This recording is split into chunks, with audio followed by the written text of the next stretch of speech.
ही सेवा ना मी स्वतः केलेली आहे आणि या व्हिडिओमध्ये काय फील झालं ही सेवा करताना, कोणत्या कोणत्या गोष्टी आपोआप म्हणजे सुटत गेल्या, त्या मागे पडत गेल्या आणि समोर बाहेर निघण्याच्या त्या परिस्थितीमधून मार्ग मिळत गेले, हे सगळं मी तुमच्यासोबत शेअर करणार आहे।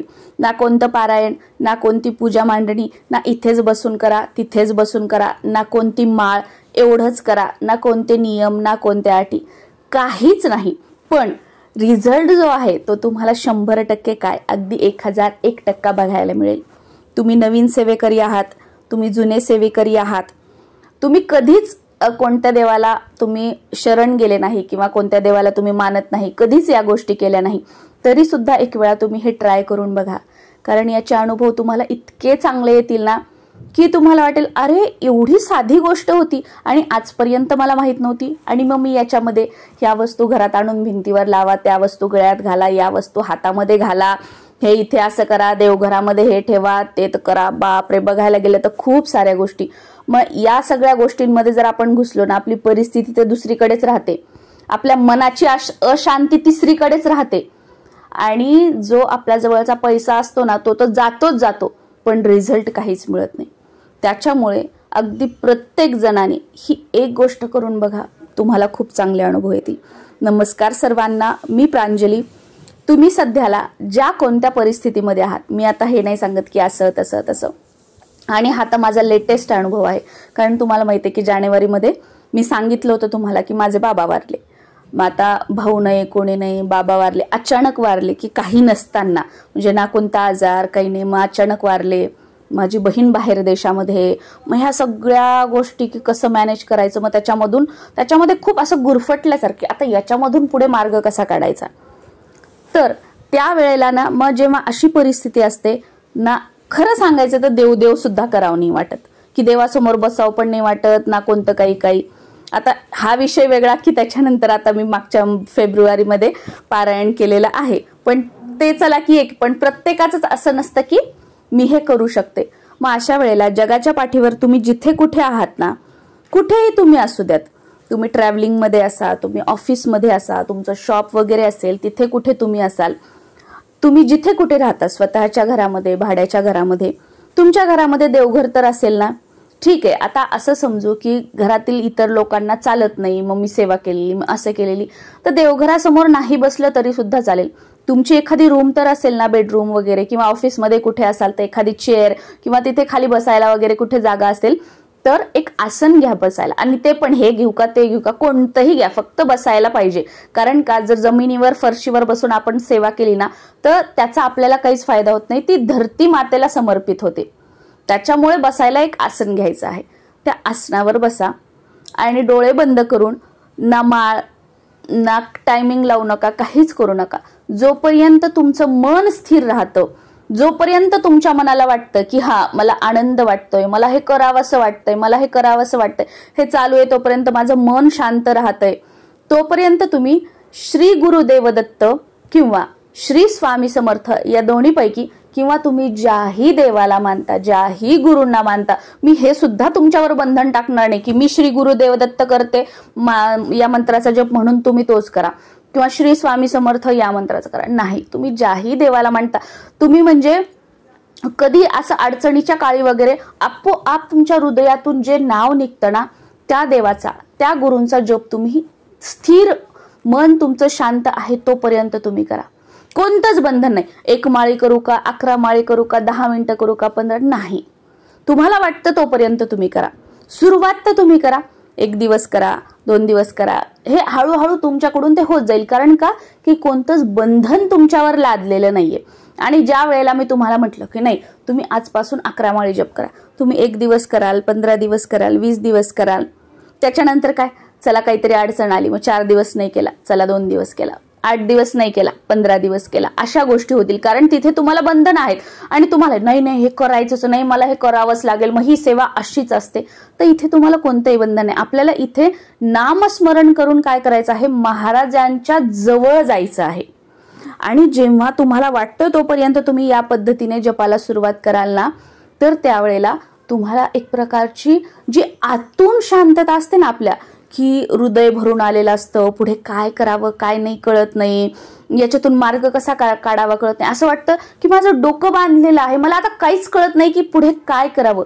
तर ही जी परिस्थिती आहे ना ती हळूहळू म्हणजे मागे पडत आहे आणि याच्यातून बाहेर कसं पडायचं, माझं आता डोकं चालायला लागलेलं आहे, पुढे काय करायचं हे विचार येऊ लागलेले आहेत, असे अनुभव तुम्हाला येतील.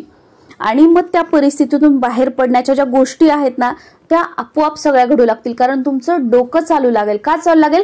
कारण तुमचा आत्मा, तुमचं मन शांत झालेलं असेल, तुमचं मन स्थिर झालेलं असेल फक्त ह्या नामस्मरणाने.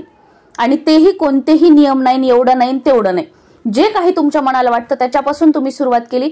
पण याचे अनुभव, याचे रिझल्ट जे आहेत ना ते तुम्हाला खूप जास्त. कारण आजकाल बघा आपण म्हणतो ना की आजकालचे बघा आपली आई आजी म्हणतात आजकाल मुलांचे डोके खूप हलके झालेले आहेत, लगेच टेन्शन येतात, लगेच मग वाईट विचार, असं का तसं का तसं का. मग ह्या सगळ्या गोष्टी ना ह्या कमी होत आहेत आणि सकारात्मक विचार तुमच्या डोक्यामध्ये येत आहेत. मग मी आता असं केलं तर असं पॉझिटिव्ह मार्ग जे म्हणतो ना पुढे जाण्याचे ते तुम्हाला मिळायला सुरुवात होईल. आणि बऱ्याच वेळेला की सारखं मग बसून राहणं किंवा झोपून राहणं, खाल्लं तर खाल्लं, नाही खाल्ली तर नाही खाल्ली, चला मग बघू, ह्या सुद्धा गोष्टी कुठेतरी कमी होत आहेत. आणि आपल्यामध्ये एक प्रकारची सकारात्मकता, एक ऊर्जा की चल तू पुढे जा, तू कर, तू असं कर तुला मार्ग मिळेल, तू तसं कर तुला मार्ग मिळेल, म्हणजे आपल्या आतूनच या गोष्टी आपल्याला जाणवायला लागतील. आणि हा जो जप आहे ना तुम्ही मनातली मनात करा किंवा स्वतःला ऐकू येईल अशा आवाजामध्ये तुम्ही करा. देवघरासमोर जर तुम्ही बसलात तर देवासमोर दिवा लावा, अगरबत्ती लावा आणि तिथे बसून करा. बाकी तुम्ही घरामध्ये कोणत्याही रूममध्ये वगैरे करत आहात तरी सुद्धा देवासमोर दिवा लावून ठेवा, एक धूप अगरबत्ती लावा आणि जिथे कुठे तुम्हाला बसून करायचा तिथे बसून तुम्ही हा जप केला तरी सुद्धा चालतो. यासाठी कोणतंही टायमिंग नाही, सकाळी उठल्यापासून रात्री झोपेपर्यंत तुम्ही कधीही करा. आणि असं नाही की एकच वेळा करा, सकाळी उठल्यापासून रात्री झोपेपर्यंत जेव्हा जेव्हा तुम्हाला वाटेल. समजा तुम्ही आता केलं आणि परत तुम्हाला अर्ध्या तासाने वाटलं की नाही मला 1-2 मिनिटं करायचं तेव्हा करा, परत तुम्हाला वाटलं 4 वाजता मला अजून करायचं करा. जेवढा वेळ तुम्हाला वाटतं तेवढ्या वेळा तुम्ही करू शकता. असं काही बंधन नाही की एवढा झाला कीच उठायचं, तेवढा झाला कीच उठायचं. हां तुम्हाला वाटलं आता तुम्ही समजा करताय श्री गुरुदेव दत्त, श्री गुरुदेव दत्त, श्री गुरुदेव दत्त, 10 मिनिटं केला, तुम्हाला वाटलं की नाही आता माझं मन एकाग्र राहत नाहीये, शांत राहत नाहीये, दुसरे विचार माझ्या मनामध्ये येतात, मला आता उठावंसं वाटतं, लगेच उठा. तुम्ही मग अडकून तिथे नाही मला एवढा वेळ करायचा तसं. तर सुरुवात तुम्ही म्हणजे न मोजता 21 दिवस 40 दिवस असं न मोजता जोपर्यंत तुम्हाला वाटतं ना तर या पद्धतीने तुम्ही जप करा. बघा हळूहळू तुम्हाला इतके चांगले अनुभव येतील. तुम्ही स्वतः जरी ठरवलं ना की आता ही गोष्ट मला सोडायची आहे करणं, मला जप वगैरे काही करायचं नाही, तरी सुद्धा तुम्ही सोडू शकणार नाही. कारण तुमचा आत्मा त्याच्यामध्ये, आत्मा तुमचा शुद्ध झालेला आहे, शरीर तुमचं शुद्ध झालेलं आहे, तुमचं मन शुद्ध झालेलं आहे आणि तुम्ही महाराजांच्या चरणापाशी, महाराजांच्या सानिध्यामध्ये तुम्ही पोचलेले आहात. त्या नामस्मरणाने तुम्हाला पोचवलेलं आहे. आणि सेवा केली म्हणजे रात्री चमत्कार होतो, ही सेवा केली म्हणजे असं होतं, ती सेवा केली म्हणजे तसं होतं, असं काहीही नसतं. या सेवेमुळे ना आपले जे प्रारब्ध असतात, आपले जे भोग असतात त्याची तीव्रता कमी होत असते आणि त्यातून बाहेर पडण्याचे मार्ग आपल्याला मिळत असतात. आणि कधीही ह्या सेवेने याला अनुभव आला, त्याला 11 दिवसात अनुभव आला, त्या सेवेने त्याला 21 दिवसात अनुभव आला म्हणून मला ती करायची, असं कधीच करू नका. जेव्हाही तुम्ही सेवा करायला बसताना तर त्यावेळेला तुमची काय परिस्थिती आहे, तुमच्यावर काय वेळ आलेली आहे, या परिस्थितीतून बाहेर निघण्याचा मार्ग, याच्यातून बाहेर पडण्याचा मार्ग महाराज मला दाखवतील. आणि आपल्या मनामध्ये तेच इंटेन्शन, तोच विश्वास की हो मला यातून बाहेर पडण्याचा मार्ग मिळणार आहे आणि महाराज तो तुम्ही दाखवणार आहात, सर्व काही मी तुमच्यावर सोडलेलं आहे, कधी कसं काय मला हे काही माहित नाही पण मी तुमच्यावर सोडलेलं आहे. मनामध्ये ते इंटेन्शन ठेवायचं आणि नामस्मरण करायचं. आणि हीच महाराजांची सर्वात श्रेष्ठ सेवा आहे, नामस्मरण. आपण मेल्यानंतर आपल्यासोबत काहीही येत नाही, तुमची कितीही धनदौलत असू द्या, काहीही नाही. जे आपण दान करतो ते पुण्यफळ आणि नामस्मरण जे आपण करतो, फक्त या 2 गोष्टी आपल्यासोबत येत असतात, बाकी काहीही आपल्यासोबत येत नाही. म्हणून नामस्मरणाला लागा. हे जे नामस्मरणाचं बीज आहे, हे जे बी आहे ते जमिनीत जर आत्ता आपण रोवलं, वेळीच जर आपण जमिनीमध्ये ते पेरलं तर त्याला अंकुर फुटतील, त्या अंकुराचं रोपटं होईल, त्या रोपट्याचं झाड होईल, त्या झाडाला फुलं लागतील, त्या झाडाचा नंतर फळं लागतील आणि ती फळं नंतर आपल्याला मिळतील. म्हणजे आज जर तुम्ही याला सुरुवात केली ना तर तुम्ही समजा की तुमचं भविष्य जे आहे ते उज्ज्वल आहे. कारण एकदा जमिनीमध्ये पेरलेलं जे बी असतं ते आज ना उद्या उगवणारच आहे आणि त्याची सावली, त्याची फुलं, त्याची फळं ही आपल्याला मिळणारच आहेत. आणि हे तर असं असतं ना की भलेही माणसाचा आयुष्याचा भरोसा नाही, तर ह्या ज्या गोष्टी आहेत ना हे पुण्यफळ आहे, पुढे तुमच्या लेकरा बाळांना सुद्धा कामी येणार आहे. त्याच्यामुळे नामस्मरणाला तुम्ही सुरुवात करा. कोणतेही नियम नाही, कोणत्याही अटी नाही, फक्त तुम्ही सुरुवात करा. पुढे महाराज ठरवतील तुमच्याकडून कसे पारायण करून घ्यायचे, कसे कोणते व्रत वैकल्य करून घ्यायचे, ते सगळं महाराजांवर सोडा. आताच ते सगळं डोक्यामध्ये बर्डन आणू नका. मग असं का, मग तसं का, मग तसं का. मासिक पाळी असेल, मनातली मनामध्ये तुम्ही करा.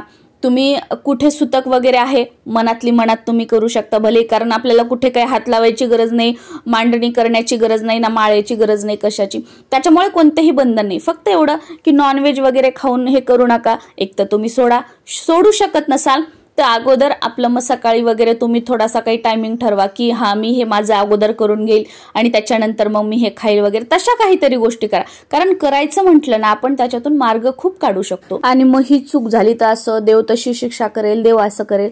तर एक गोष्ट कायम लक्षात ठेवा, देव तुमचे गुरु कधीच कोणाचं वाईट करत नाहीत. आपल्यासोबत जे काही वाईट होत असतं ते आपल्या कर्मानुसार होत असतं. ती आपल्या कर्माची फळं आहेत.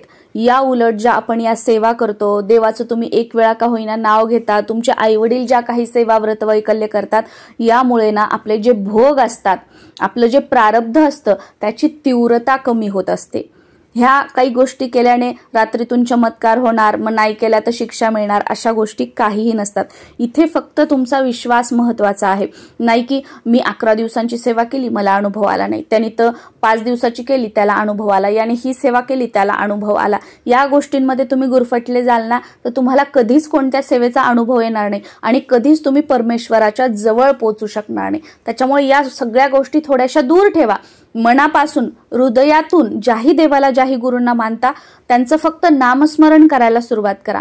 बघा, याला 5 दिवसात अनुभव आला, त्याला 11 दिवसात आला, 21 दिवसात आला. भलेही तुम्हाला 6 महिने येणार नाही, वर्षभर येणार नाही, पण एक वेळ अशी येईल की तुम्हाला महाराजांकडे काहीही मागायची गरज पडणार नाही. न मागता महाराज तुम्हाला सर्व काही देतील आणि महाराजांशी तुमचं एक असं नातं तयार झालेलं असेल की तुम्ही स्वतः जरी तुम्हाला वाटलं की मी हे सोडून जावं, ह्या गोष्टी मी करू नये, तरी सुद्धा तुम्ही ते करू शकणार नाही. कारण का, स्वामी सेवेमध्ये येणं खूप सोपं आहे, त्याहूनही सोपं आहे स्वामी सेवेतून निघून जाणं, पण अवघड आहे स्वामी सेवेमध्ये टिकून राहणं.